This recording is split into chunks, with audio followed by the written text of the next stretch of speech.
अपर्णा यादव को लेकर यूपी के सियासी गलियारों में चर्चाएं तेज हो चुकी हैं। हाल ही में बीजेपी की तरफ से अपर्णा यादव को राज्य महिला आयोग का उपाध्यक्ष बनाया गया था, लेकिन खबरें हैं कि अपर्णा यादव इस जिम्मेदारी से खुश नहीं है। चर्चा है कि अपर्णा की नाराजगी को देखते हुए समाजवादी पार्टी भी अपर्णा यादव को वापस लाने की कोशिश में है और उन्होंने शिवपाल सिंह यादव से मुलाकात भी की है। तो वहीं बीजेपी की तरफ से भी अपर्णा को मनाने की कोशिश की जा रही है। उधर बाकी दोनों उपाध्यक्ष अपना कार्यभार संभाल चुकी हैं। कहा जा रहा है कि बीजेपी नेताओं की तरफ से बात करने के बाद अपर्णा का रुख नरम पड़ा है और वो जल्द ही ज्वाइन कर सकती है। भारतीय जनता पार्टी में जो शामिल होता है, जो आता है, जो सेवा के लिए आगे बढ़ता है, वो कबीरदास की उस उक्त पे भरोसा करता है। कबीरा खड़ा बाजार में लिए लुकाटा हाथ, जो घर फूके आपने चले हमारे साथ। तो देश सेवा के लिए जो भारतीय जनता पार्टी में शामिल होता है वो किसी पद की आकांक्षा में शामिल नहीं होता। ये दूसरे दलों की परंपरा रही है। तो कहीं कोई नाराजगी नहीं है, कहीं कोई खफा नहीं है। जो जिम्मेदारी जिसको दी जाती है उनको भी एक जिम्मेदारी मिली है, वो भी बहुत बेहतर तरीके से अपनी जिम्मेदारी निभाएंगे। ये बीजेपी का अपना अंदरूनी मामला है। कौन रहेगा, कौन छोड़ेगा, तो इस पर तो बीजेपी को तय करना। ये सवाल आप बीजेपी से पूछिए कि कौन नाराज है, कौन खुश है। हम केवल इतना कह सकते हैं, बीजेपी से उत्तर प्रदेश की आम जनता खुश नहीं है, वो बहुत नाराज है। उसका परिणाम आपको 10 सीटों पर उपचुनाव होने जा रहा है, उस पर दिखाई दे देगा। और फिर 27 में बीजेपी को उत्तर प्रदेश की जनता साफ करने जा रही है। देखिए, अपर्णा यादव जिस तरीके से 2022 में जब आई थी चुनाव से पहले, उसके बाद से उनकी तमाम ख्वाहिशें थीं कि बीजेपी में उन्हें कोई ऊंचा ओहदा दिया जाए, कोई बड़ी जिम्मेदारी दी जाए। पहले वो कैंट से भी चुनाव लड़ना चाहती थी, लेकिन तब उन्हें टिकट नहीं मिला। मेयर का चुनाव लड़ना चाहती थी, वो नहीं पा सकीं और 2.5 साल का एक लंबा इंतजार किया और उसके बाद उन्हें मिला भी तो महिला आयोग का उपाध्यक्ष का पद। तो जाहिर सी बात है कि उनका जो कद था या उनकी जो ख्वाहिशें थीं, उसके अनुरूप ये पद वो नहीं पा रही हैं। श्री कृष्ण और भगवान शिव के बारे में कथित विवादित टिप्पणी को लेकर संतों की नाराजगी के बाद कथावाचक अनिरुद्धाचार्य ने सफाई दी है। अनिरुद्धाचार्य ने दावा किया है कि मैंने कभी ऐसी कोई बात नहीं कही है। फिर भी संतों को अगर मेरी बातों से तकलीफ हुई है तो मैं उनसे माफी मांगता हूं। बता दें कि संतों ने अनिरुद्धाचार्य पर कथा के दौरान भगवान शिव और भगवान कृष्ण पर विवादित टिप्पणी करने का आरोप लगाया था। निरंजनी अखाड़े के साधु संतों ने अनिरुद्धाचार्य पर अपने फायदे के लिए सनातन संस्कृति का अपमान करने का आरोप लगाते हुए एसएसपी से उनके खिलाफ कार्रवाई की मांग की थी। पर एक पूज्य संतों की वाणी मैंने सुनी और एक पूज्य संत जी ने कहा कि आपने शिव जी के ऊपर कुछ कहा। ऐसी कोई भी बात मेरे संज्ञान में अभी तक आई नहीं विशेष रूप से।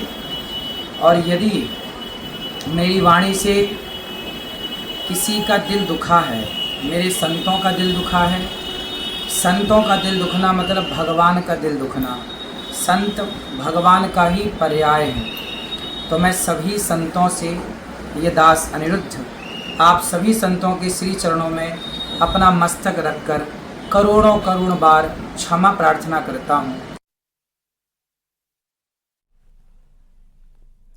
खबर अयोध्या से है। रामलला के भव्य मंदिर में विराजमान होने के बाद और देश और दुनिया के राम भक्तों का अयोध्या पहुंचने का सिलसिला जारी है। अब तक 3 करोड़ से अधिक राम भक्तों ने रामलला के दर्शन किए हैं। इसी कड़ी में अब यहां धार्मिक अनुष्ठान भी शुरू हो जाएंगे। नवंबर माह से रामनगरी में धार्मिक अनुष्ठानों का दौर शुरू हो जाएगा। राम मंदिर परिसर के पास ये अनुष्ठान होगा। लगभग 250 महिलाएं हर 15 दिन में अयोध्या आएंगी और वो रामलला को सुंदरकांड का पाठ सुनाएंगी। ये क्रम लगातार चलता रहेगा। महिलाएं आएंगी सारे भारतवर्ष की, 15 दिन में एक बार सुंदरकांड का पारायण किया करेंगी। 200 से 250 महिलाएं आएंगी, 2.5 घंटे सुंदरकांड का पारायण करना, भगवान को सुनाना, वापस जाना, फिर 15 दिन बाद कोई 200-250 अलग आना। ये क्रम निरंतर चले, ऐसा प्रयास है। भगवान रामलला को देश के राम भक्त अपनी श्रद्धा निवेदित कर सकेंगे, इसको लेकर तैयारियां पूरी कर ली गई हैं।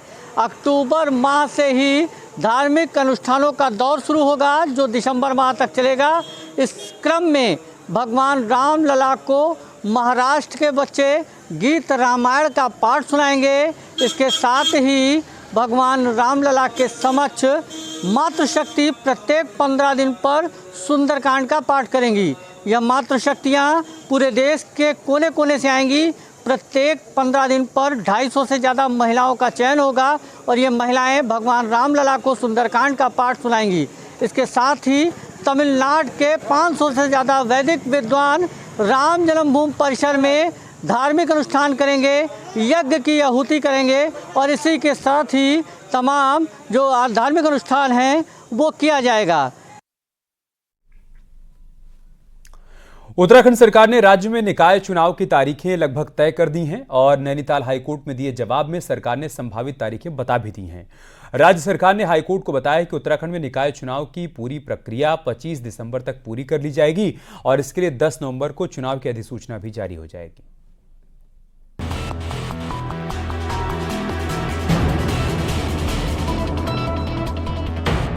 उत्तराखंड में लगातार टलते जा रहे निकाय चुनाव पर आखिरकार फाइनल डेट आ गई है।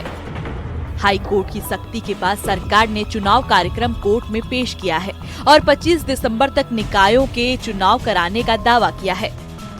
साथ ही 30 सितंबर तक आरक्षण रोस्टर तैयार करने की भी बात कही है। हाई कोर्ट में दाखिल चुनावी कार्यक्रम में 10 नवंबर को चुनाव की अधिसूचना जारी करने के साथ 25 दिसंबर तक चुनाव खत्म करने का दावा सरकार ने किया है, जिसके बाद कोर्ट ने सभी जनहित याचिकाओं को बंद कर दिया। उन्होंने जो समय सूची दी है उसके अनुसार 25 दिसंबर तक पूरी पालिकाओं के निर्वाचन करा दिए जाए और आयोग की ओर से माननीय न्यायालय को बताया गया कि पुनरीक्षण का कार्य तत्काल प्रारंभ कर दिया गया है और अगर राज्य सरकार रिजर्वेशन का काम भी पूरा कर दे तो हम राज्य सरकार के इस कार्यक्रम के अनुसार इलेक्शन करवा देंगे। दरअसल सरकार ने चौथी बार चुनाव कराने की बात कोर्ट में कही है, लेकिन याचिकाकर्ताओं को अभी भी कम ही यकीन है। 2 दिसंबर 2023 के बाद प्रशासकों के हवाले निकाय है। हालांकि सुनवाई के दौरान कोर्ट ने टिप्पणी की कि चुनाव न करा पाना सरकार का फेल्योर है। हालांकि याचिकाकर्ता अब इस मामले को सुप्रीम कोर्ट ले जाने की तैयारी में है। हमारा ये कहना है कि ये जो है कॉन्स्टिट्यूशन का वायलेशन है और कॉन्स्टिट्यूशनल मैंडेट का ये बेनिफिट नहीं दिया इन्होंने। कॉन्स्टिट्यूशनल मैंडेट फेल कर गया है, तो लिहाजा हमारा कहना ये था कि कोर्ट ने हमारी बात नहीं मानी। अब ये निश्चित रूप से संवैधानिक संकट है, तो ऐसी स्थिति में तो हमारे पास और कोई रास्ता बचता भी नहीं है माननीय सुप्रीम कोर्ट में जाने के अलावा।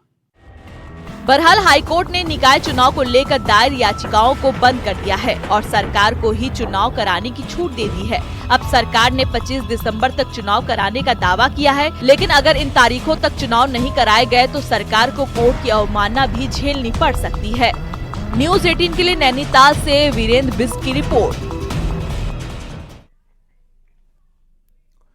कारतूस के साथ बनबसा में गिरफ्तारी मामले में कांग्रेस के प्रदेश अध्यक्ष करण माहरा का बयान आया है। करण माहरा ने कहा है कि रानीखेत विधायक के भाई अवैध कारतूस के साथ पकड़े गए हैं। अब सरकार और पुलिस बचाने की कोशिश कर रही है। आरोपी को अगर बचाने की कोशिश की गई तो कांग्रेस सड़कों पर उतरेगी। वहीं कारतूस मामले में आरोपी सतीश नैनवाल के भाई प्रमोद नैनवाल ने कहा है कि मैं कारतूस लेकर नहीं जा रहा, मेरा भाई अलग है, उसका परिवार अलग है। प्रमोद नैनवाल जो विधायक हैं, उनके छोटे भाई सतीश नैनवाल नेपाल सीमा पर अवैध गोलियों के साथ पकड़े गए हैं। 57 बटालियन सशस्त्र सीमा बल ने उनको 7.65 ml कारतूसों के साथ पकड़ा है, जिसकी संख्या लगभग 40 बताई गई है। और भी कुछ अवैध सामान पकड़ा गया है, जो मुझे समाचारों से पता चला है, जो पोर्टल में चीजें आई उससे पता चल रहा है। लेकिन सरकार और प्रशासन अब उनको बचा। मेरा भाई, उसका परिवार अलग है, उसका घर अलग है, वो मेरे से अलग रहता है।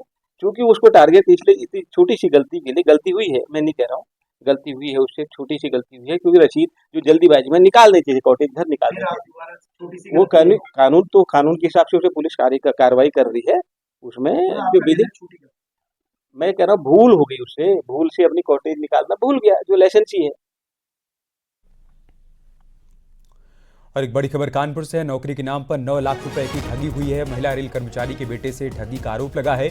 रेल बाजार थाने में मुकदमा दर्ज कराया गया। लड़के का नियुक्ति पत्र फर्जी निकला है। ठगों ने दिल्ली बंगाल में ट्रेनिंग की बात भी कही थी और ट्रेनिंग कराई भी गई थी। अब ये बात सामने आ रही है कि उसके साथ 9 लाख रुपए की ठगी हुई है, धोखा हुआ है।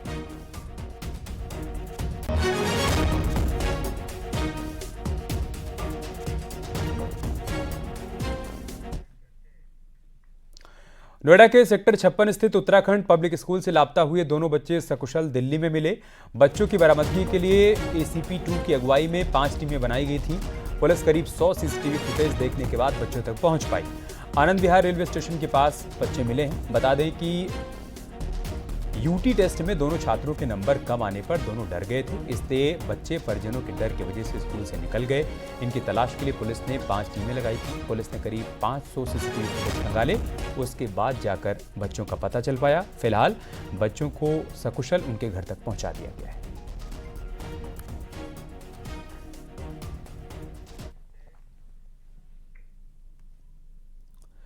जौनपुर के शाहगंज इलाके में एक शख्स ने डीएम से अनोखी मांग की। खुद को नायब तहसीलदार का प्राइवेट चपरासी बताते हुए उसने डीएम से घूस के पैसे में अपना हिस्सा बढ़वाने की मांग की।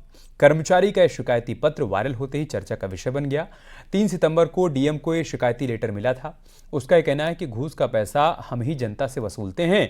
सभी प्राइवेट चपरासी को 1000 रुपये प्रतिदिन मिलता है, जबकि मुझे नायब तहसीलदार सिर्फ 5 रुपये ही देते हैं। इसलिए मेरा पैसा बढ़वाया जाए। शिकायत पत्र मिलते ही डीएम ने एसडीएम शाहगंज को जांच सौंप दी। किसी भी दशा में किसी भी प्राइवेट कर्मचारी को, किसी प्राइवेट व्यक्ति को, किसी बिचौलियों को अपने कार्यालयों में ना बिठाएं, उनको एंट्री ना करने दें। अभी आप लोगों ने देखा होगा कि इस प्रकार की एक शिकायत यहाँ ये काला ऑफिस में जो लैंड एक्विजिशन का ऑफिस है उसमें आई थी। उस पर हम लोग बहुत ही हैवी कार्रवाई अभी करने जा रहे हैं। उसमें वो डिटेल जो जांच है वो हमारी समाप्त हो गई है।